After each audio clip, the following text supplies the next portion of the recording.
एक बार माता पार्वती भगवान शिव के साथ कैलाश पर बैठी हुई थी। तभी उनके मन में विचार आया कि सभी देवता जो हैं सुंदर सुंदर महलों में रहा करते हैं और मेरे पति तो देवों के देव महादेव हैं, फिर भी मैं इस कैलाश पर रहती हूँ। यहाँ ना तो कोई महल है और ना ही कोई आराम करने की सुविधा है, ना कोई वस्तु है।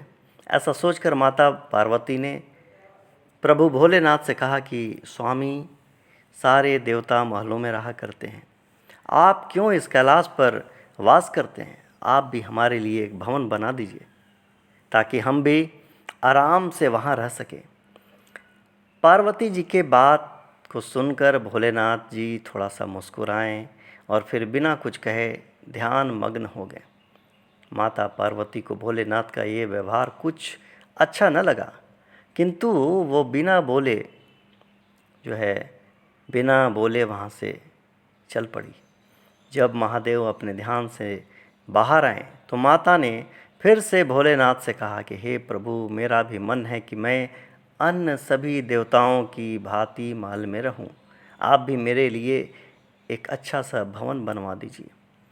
तब महादेव ने उनसे कहा कि देवी, महल में रहना हम लोगों के लिए उचित नहीं है।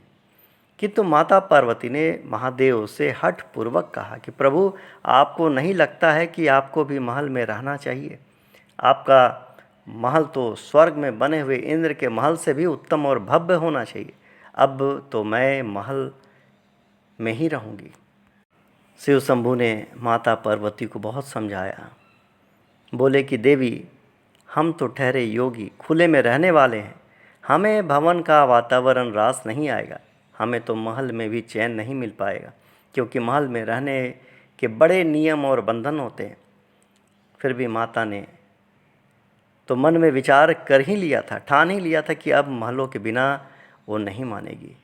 वो कहती हैं कि हे महादेव, जब सारे देव महलों में रहते हैं तो फिर महादेव क्यों बर्फ़ की चट्टानों पर रहें? पार्वती जी के इस हठ के आगे महादेव को भी फिर झुकना पड़ा। तब उन्होंने इस कार्य के लिए स्वर्ग से विश्वकर्मा जी को बुलवाया और उन्हें एक ऐसा महल बनाने को कहा जो तीनों लोकों में सबसे सुंदर हो। तीनों लोकों में किसी का भी महल वैसा ना हो। विश्वकर्मा जी फिर महादेव के आदेश को मानते हुए भवन बनाने के लिए एक उचित स्थान की खोज में लग पड़े। स्थान की खोज करते हुए उन्हें एक ऐसा स्थान दिखा जो चारों ओर से पानी से घिरा हुआ था और बीच में सुंदर सुंदर पहाड़ थे। वो पहाड़ों पर इस तरह के फूल और वनस्पति उगे हुए थे और उनके उगने से वो जगह उस वनस्पतियों से ढके हुए दिखते थे। उस स्थान को देखकर विश्वकर्मा जी ने उसके बारे में फिर माता पार्वती को बतलाया। जब माता पार्वती ने उस स्थान के बारे में सुना तो उन्होंने खुश होकर महल जो है वहाँ पर बनाने की अनुमति प्रदान कर दी। फिर क्या था, विश्वकर्मा जी ने भवन बनाने की शुरुआत करी और अपनी विशिष्ट कला का परिचय देते हुए भवन के साथ साथ वहाँ एक सुंदर नगर का भी निर्माण कर दिया। वह नगर देखने में बहुत ही सुंदर था। विश्वकर्मा जी ने उस महल और नगर को सुंदर बनाने में अपना पूरा योगदान दे दिया था।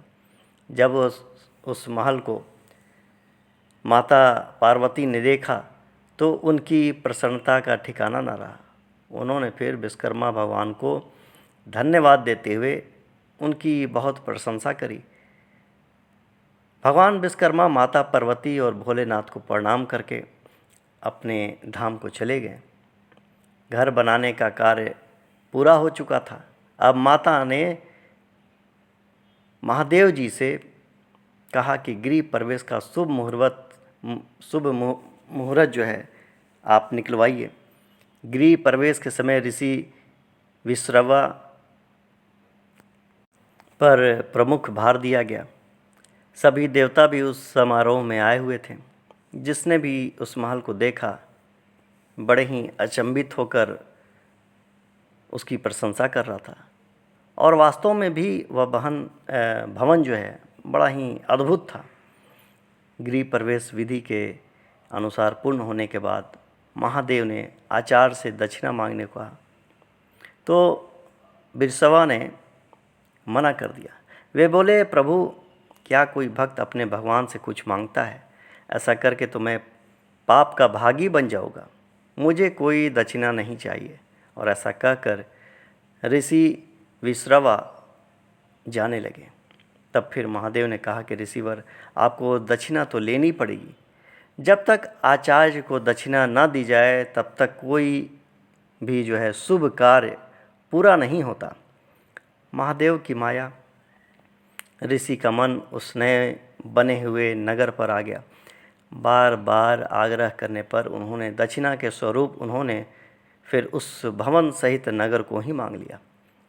ब्राह्मण को दक्षिणा के रूप में उसकी मुँह मांगी वस्तु दी जाती है, ऐसा सोचकर इसीलिए फिर महादेव ने उस लंका को ऋषि विश्रवा को दान दे दिया। महादेव के द्वारा अपने भवन को जो है दान देने के बाद या दान कर देने से माता पार्वती बड़ी ही रुष्ट हो गई, क्रोधित हो उठी। उन्होंने ऋषि की इस काम के लिए ऋषि पर बड़ा क्रोध किया। उसी क्रोध में उन्होंने ऋषि को श्राप दिया। वो बोली कि तुम तो आश्चर्य करने वाली काम करते हो, और कहती है कि तुम तो आचार्य कहलाने के भी लायक नहीं हो। महादेव की सरलता का लाभ उठाकर तुमने बड़ी कुटिलता से मेरे महल को हड़प लिया। इसके लिए मैं तुम्हें साप देती हूँ कि महादेव का ही भक्त एक दिन उस महल को जलाकर राख कर देगा। उसके साथ ही तुम्हारे कुल का विनाश शुरू हो जाएगा। पुराणों के अनुसार ऋषि विश्रवा ने वो नगर अपने पुत्र कुबेर को दे दिया, लेकिन कुबेर को निकाल कर लंका पर रावण ने फिर अपना अधिकार जमा लिया। त्रेता युग में शिव के अवतार हनुमान जी ने उस लंका को जला दिया, और उसके बाद विश्रवा के समूल कुल का विनाश प्रभु श्री राम जी के द्वारा किया गया। उस कुल में एकमात्र विभीषण ही श्री राम की शरण में जाने से बच पाए थे। जय सिया राम।